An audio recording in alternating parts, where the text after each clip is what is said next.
Certaines personnes poursuivent l'excellence dans un seul domaine. D'autres choisissent de la construire dans chaque dimension de leur vie. Judy Kael Khalif est mère de 3 jeunes adolescentes, accompagne des élèves en situation de handicap, épouse et athlète de haut niveau dans la catégorie master. Entre engagement familial, responsabilité professionnelle et performance sportive internationale, Judy incarne une forme de réussite fondée sur la constance, la discipline et la transmission. Médaillée mondiale master, vice-championne de France de marche nordique, membre de l'équipe AG Auxerre, médaillée de bronze au championnat de France d'Equidène, Judy continue de repousser ses limites tout en accompagnant celles des autres.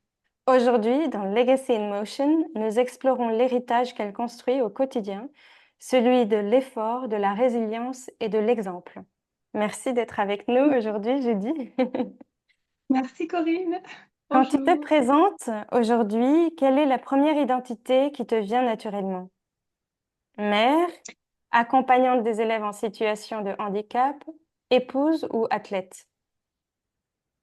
Je dirais mère parce que c'est le travail le plus difficile et c'est du 24-24, 7 jours sur 7. Donc, c'est vrai que ça prend beaucoup de temps dans la vie et voilà, on veut toujours le meilleur pour ses enfants. Donc, évidemment, ils passent avant nous-mêmes.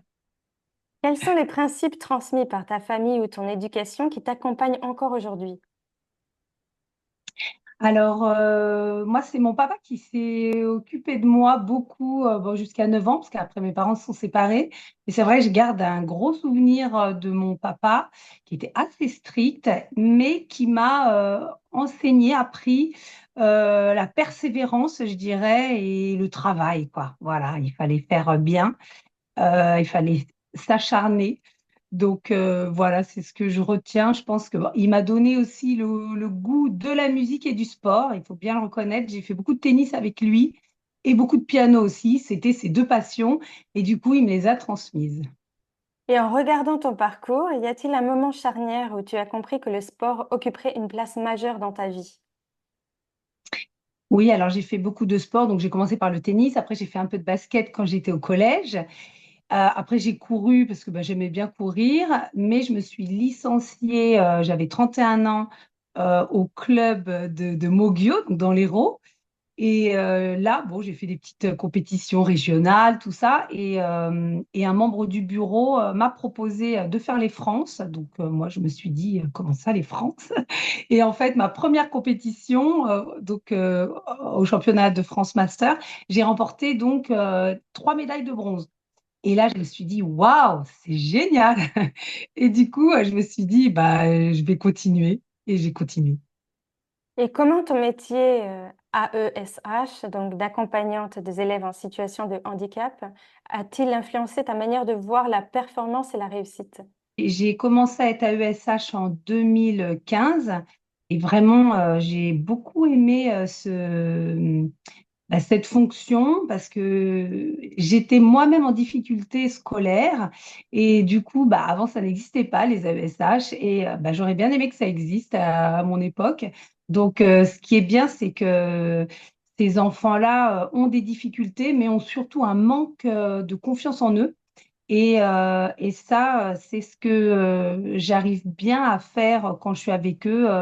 Je les motive, je leur donne confiance en eux et souvent, ils arrivent en fait à surmonter les obstacles et à réussir.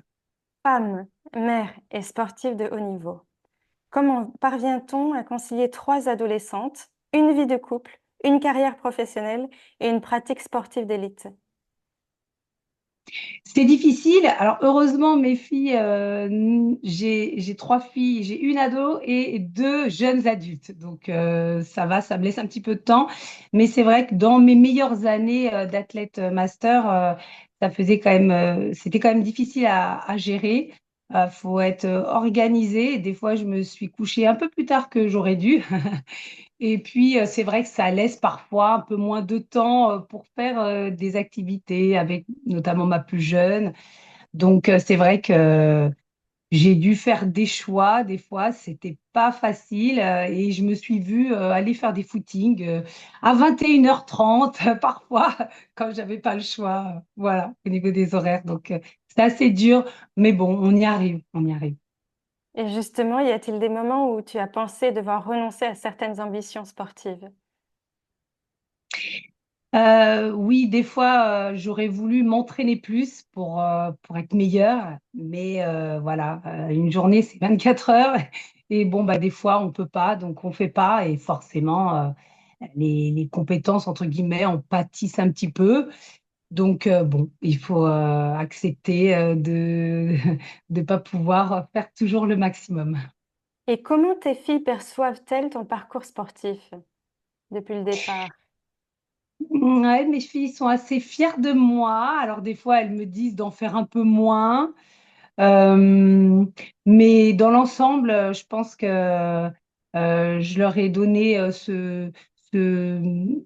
l'envie, enfin, on va dire la niaque un peu, le fait de voilà de jamais abandonner et de continuer, enfin de toujours faire des efforts, quoi. Donc elles sont contentes dans l'ensemble.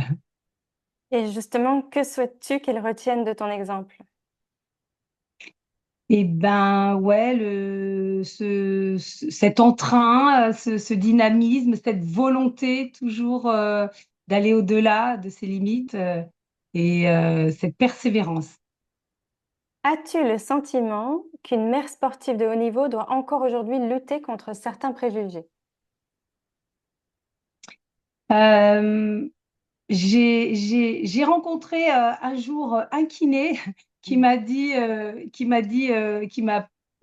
proposé d'arrêter, enfin, qui m'a suggéré d'arrêter l'athlé et de mettre au tricot. Mais il était un peu particulier, ce qu'il est. Donc, j'avoue qu'à part cette personne bizarre, j'ai toujours rencontré des gens qui, au contraire, m'ont poussé, m'ont dit, c'est bien, c'est génial, continue. Donc, c'est vrai que j'ai eu de la chance. Euh, j'ai jamais vraiment trouvé des obstacles devant moi par rapport à ma pratique sportive pour une master comme moi. Et quels sacrifices ont été les plus difficiles à accepter au fil des années?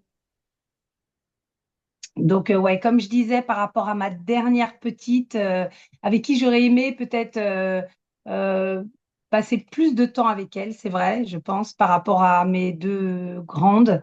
Euh, et puis aussi au niveau professionnel, peut-être j'aurais bien envie de parfois de reprendre les études et de retenter le concours de professeur des écoles que j'ai déjà passé plusieurs fois, je peux le dire.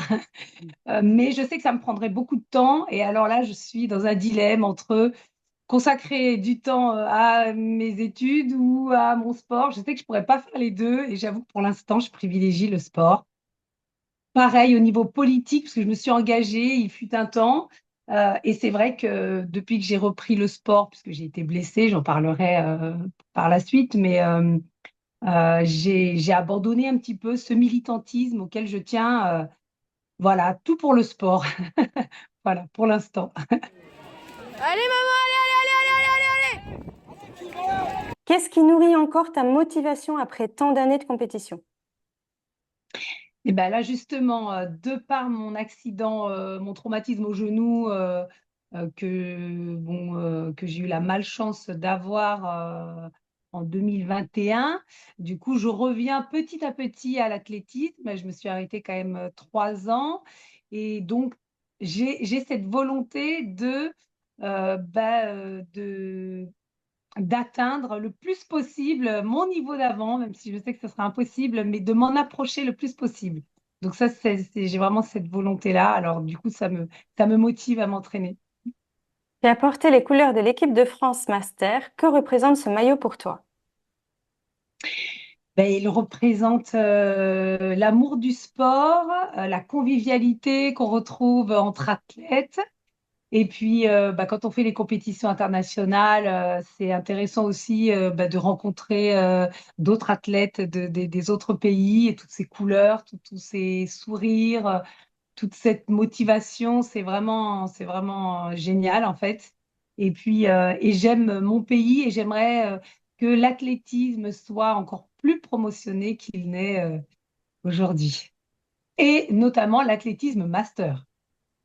Et parmi tes sélections internationales, notamment tes victoires sur le 800 mètres face à l'Allemagne et à la Belgique, quel souvenir reste le plus marquant? Alors les souvenirs que j'ai, c'est ma rencontre avec une athlète allemande, Judith Baines, avec qui bon j'ai moins de rapport parce que bon maintenant je suis un peu moins sur les réseaux, mais avec qui j'avais sympathisé et qui faisait donc le 800 mètres avec moi et qui était adorable. Pareil, elle avait 4 enfants, je crois, et j'ai vu dernièrement, elle fait encore des semi-marathons ou des courses. Enfin, elle n'a jamais arrêté elle non plus. Et aussi mon chrono, quand même, je me rappelle de mon chrono parce que j'avais battu mon record. Donc je me rappelle de ce chrono, 2 minutes 18,00. Et c'est vrai qu'elle était extraordinaire. Je ne m'attendais pas à gagner, donc j'étais vraiment surprise. Et aussi ma rencontre avec Emmanuel Cerizel, un athlète master qui m'avait félicité et qui m'avait proposé de m'envoyer justement des petites séances pour m'améliorer. J'avais fait plusieurs belles rencontres. Et puis bien sûr, tous les athlètes masters avec qui, pour la première fois, je partais en un week-end. C'était vraiment génial. La colonie de vacances sportives, génial. Que ressens-tu sur une ligne de départ aujourd'hui par rapport à tes débuts? La même chose, un petit peu de stress, un petit peu d'adrénaline, mais pas trop. Et puis une fois que je pars, je pars. Alors après, voilà, c'est vrai qu'aujourd'hui, c'est différent parce que je fais plus du tout les mêmes chronos. Donc, ce que j'espère toujours, c'est de m'améliorer à chaque course.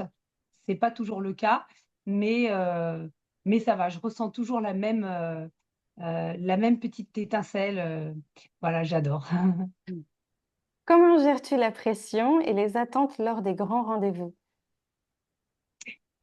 Ça va, je me prépare bien. J'ai mes petites séances. Il y a toujours mon coach du sud de la France, mon premier coach, mon mentor, qui me donne toujours des petites séances à qui vraiment je parle régulièrement. Et donc voilà, je fais mes petites séances. J'essaye de ne rien faire la veille de ma course quand c'est possible. Je vois bien que quand c'est pas le cas, je rate ma course en général. Mais voilà, donc rien d'exceptionnel. J'essaye d'être régulière dans les entraînements, ce qui fait que quand l'échéance arrive, quand la course arrive, je suis relativement prête. Et quelle place occupe le mental dans tes performances actuelles? Ou passées, hein, enfin la place du mental en général. Oui, c'est vrai.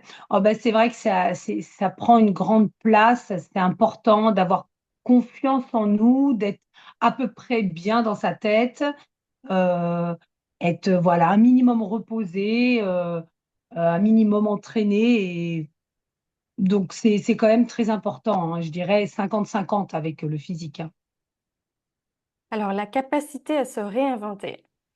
Tu ne t'es pas limitée donc à l'athlétisme puisque tu es devenue vice-championne de France de marche nordique en C'est vrai. catégorie M2. Qu'est-ce qui t'a attirée vers cette discipline?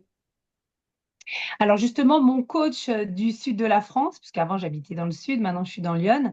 Bah, j'ai toujours donc gardé contact avec lui et lui donc était mon coach sprint.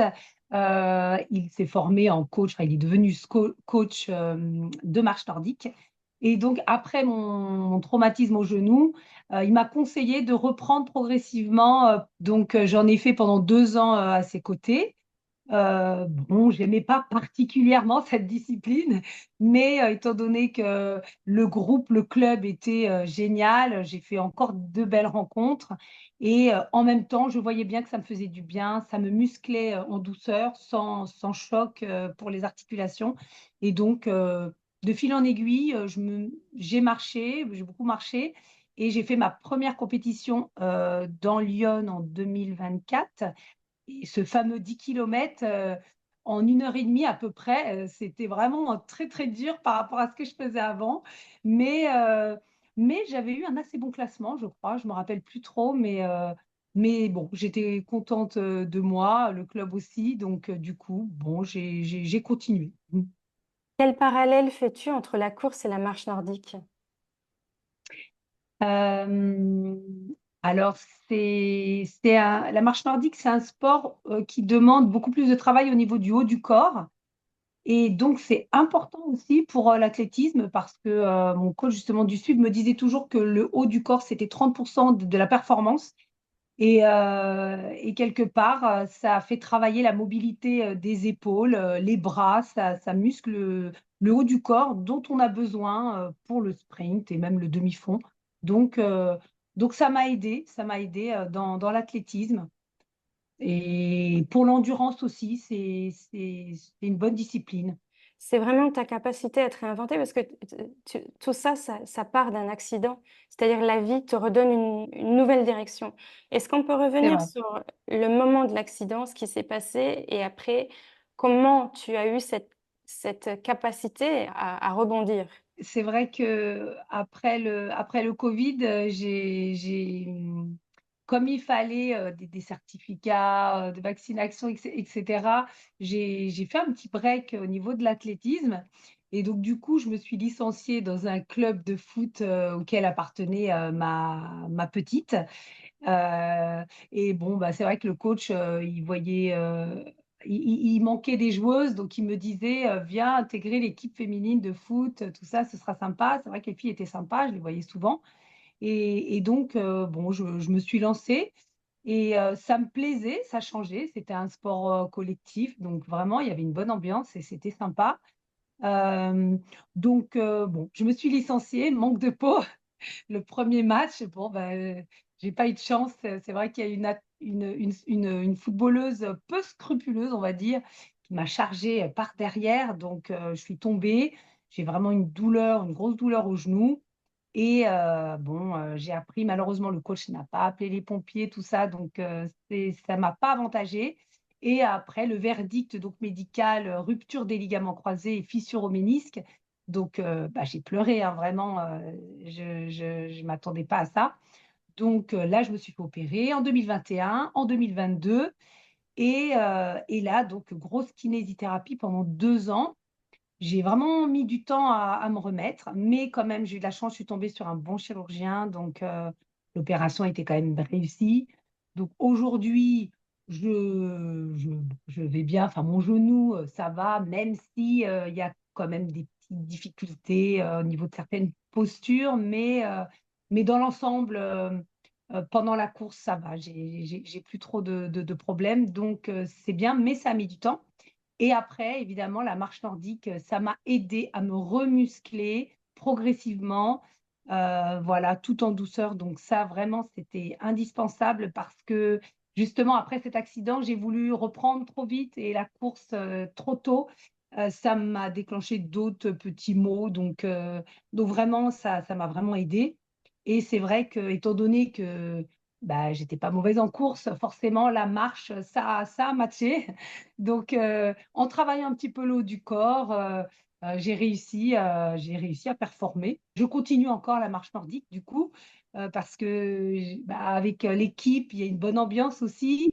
Donc, je fais de la marche nordique dans le sud, quand je vais dans le sud. Ici, bon, bah, j'ai mon club, la J Auxerre, avec qui aussi on a une belle équipe. On a gagné plusieurs fois par équipe et les coachs sont vraiment sympas. Du coup, j'ai du mal à arrêter la marche nordique. Et en même temps, j'ai envie de reprendre la course. Donc, pour l'instant, je fais les deux. Ce qui est difficile, de travailler et l'endurance et le sprint, ça demande encore plus de temps. Donc, c'est vrai que c'est pas facile. La footballeuse s'est excusée de l'accident. Sur le coup, elle s'est excusée, c'est vrai. Mais après, elle n'a pas pris de mes nouvelles. C'était un petit peu compliqué, oui.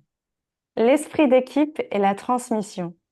Avec l'équipe féminine master de la JOCR, tu as décroché une médaille de bronze au championnat de France d'équidène, tout en établissant un record régional. Que représente cette réussite collective? Mais aussi, si tu veux revenir sur tes conquêtes internationales, réussites internationales, master. Et ben alors, pour ce qui est de l'Equidon, c'est vrai que cette année, donc, on a réussi un bel Equidon, donc, avec six filles de la JOCR. On ne se connaissait pas. On a vraiment sympathisé. C'était vraiment incroyable. On s'est toutes motivées, on a donné le meilleur de nous-mêmes et franchement, c'était incroyable. 3h00 et 52 secondes. C'était magnifique. Donc, record régional. On était super contentes. C'était nos premiers France et c'est vrai que quel plaisir de monter sur ce podium, d'avoir la Marseillaise, d'écouter la Marseillaise. On n'était pas première, mais c'était vraiment génial. En plus, il y avait un super soleil et tout, super cadre. Donc, très, très, très, très bien. Et donc, cette année, on va faire le championnat de France. C'est à Nevers, c'est dans notre région. Donc, on est qualifié pour les France. Donc, ça va être encore génial. Et puis, sinon, parler aussi de ce fameux 4 fois. Alors, on a fait le 4 fois 400 en master avec toi d'ailleurs, Corinne, n'est-ce pas? Ah, je fais un Euh, petit coucou, oui. donc, c'est quelque chose que j'ai pas eu trop l'occasion de faire parce que en équidène, on a beaucoup plus le temps de se passer le témoin. Ça n'a rien à voir avec une course en athlétisme, hein. Mais j'ai vraiment tellement hâte de refaire un relais avec toi, notamment, peut-être un jour, j'espère. Héritage et vision. Donc, le titre de cette série est Legacy in Motion, l'héritage en mouvement. Quand tu entends le mot héritage, à quoi penses-tu? L'héritage, ça me fait penser à la transmission. Voilà, donc essayer de transmettre ces valeurs aux gens qu'on fréquente et puis à sa famille, et bien sûr à ses enfants en priorité. Et quel héritage souhaites-tu laisser à tes filles? C'est ça, la niaque, l'envie de se dépasser, de faire mieux, le, l'amour du sport et puis euh, l'humanisme, j'ai envie de dire, parce qu'à chaque fois, le sport, c'est aussi ça, c'est aussi des rencontres humaines et c'est ça qui est aussi le plus beau, j'ai envie de dire. Quel héritage souhaites-tu laisser au monde sportif? Monde sportif. Je dirais mon titre de championne du monde, par exemple. Mes petits records régionaux aussi, j'espère qu'ils vont perdurer. Alors peut-être qu'ils tomberont quand on aura un stade couvert. Parce que nous, dans notre région, en Bourgogne, on n'a pas de stade couvert. Et on est la seule région de France à ne pas avoir de stade couvert. Donc en ce moment, je crois qu'il y a des choses qui circulent sur les réseaux pour essayer d'insuffler cette dynamique, parce que c'est un peu injuste pour les athlètes de notre région de ne pas pouvoir aller faire des compétitions dans notre région. Donc, euh, donc j'espère que avec tout le talent de pas mal d'athlètes de Bourgogne-Franche-Comté. Je pense que cette région mérite un stade couvert. Si une femme de 40, 50 ou 60 ans te disait qu'il est trop tard pour commencer ou recommencer à rêver, que lui répondrais-tu? Je lui dis qu'il n'y a pas d'âge pour rêver, bien sûr. Il faut vraiment essayer de réaliser ses rêves. Il n'y a pas d'âge, c'est vrai. Si on le peut, il faut vraiment le faire. Et notamment pour le sport, pour l'athlétisme. Quand on voit notre doyenne, elle est magnifique, elle a plus de 80 ans et je pense qu'elle fait encore des compétitions. En tout cas, elle en faisait à l'époque où j'en faisais, en 2019, elle en faisait encore. Et non, vraiment, le sport, c'est la santé, c'est la vie. Il faut y aller. Est-ce que tu veux ajouter quelque chose sur tes médailles peut-être? Ouais, il y en a une dont j'ai pas parlé et que j'aimerais quand même, j'aimerais livrer ça à ceux qui nous écouteront. Et puis en parler aussi avec toi, cette médaille de bronze, donc à Toruń, au championnat du monde en 2019 toujours, ce fameux 1500 mètres, incroyable 1500 mètres. Donc c'est pas ma discipline favorite, c'est long, 7 tours, c'est assez dur. C'était la dernière épreuve, je crois. Et comme le 800, je pars à toute allure. Et là, j'aurais peut-être pas dû. Je pars. Les favorites très très fortes étaient derrière. Moi, je ne le connaissais pas forcément. Je n'avais pas forcément regardé les temps d'engagement. Mais bon, j'étais en forme. J'étais contente, euphorique d'avoir gagné mon 800 mètres. Donc, je pars. Et c'était plutôt bien les premiers tours. Et bon, les deux derniers tours, donc le 400 derniers mètres, les super fortes, les fusées me passent devant. Donc bon, j'essaye de m'accrocher. Et là, je me suis fightée, si je peux dire un mot anglais, avec l'anglaise. Et toutes les deux, on s'est mesuré toutes les deux l'une à l'autre. Je lui passais devant, elle me repassait devant. Et on a fait ça sur 400 mètres. Et c'est génial parce que ça m'a fait faire un super chrono, à elle aussi, je pense.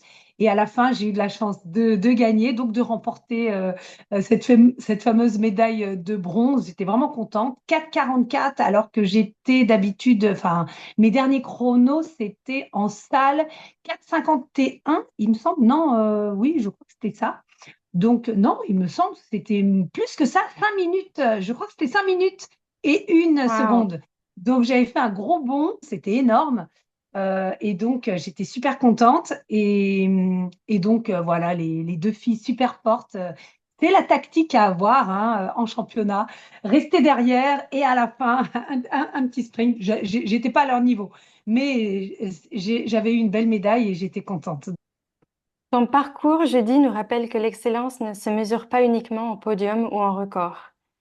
L'excellence se construit dans les choix quotidiens, dans la fidélité à ses valeurs, dans la capacité à servir les autres, tout en poursuivant ses propres ambitions. Mère, accompagnante d'élèves en situation de handicap, épouse, athlète médaillée mondialiste, Judy, tu démontres qu'il n'existe pas un seul chemin vers l'accomplissement, mais une multitude de mouvements qui, ensemble, composent un héritage. Et c'est précisément cela, Legacy in Motion, l'héritage en mouvement, l'empreinte que nous laissons à travers les vies que nous inspirons. Merci beaucoup, Judy, d'avoir été ici avec nous et de partager un peu ton histoire aujourd'hui. Merci beaucoup, Corinne, pour cette interview. Ça m'a fait plaisir de me replonger dans cette vie sportive avec toi.